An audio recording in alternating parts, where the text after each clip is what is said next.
It's day 57, and today I'm off to visit one of the wonders of the world, the Grand Canyon. I'll also be stopping at the Hoover Dam, and these two are some of the most visited places in the entire country.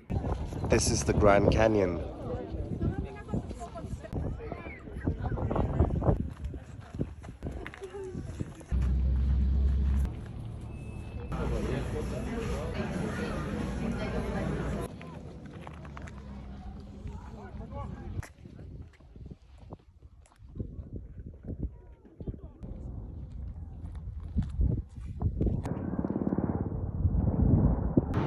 And this is the mind-blowing Hoover Dam.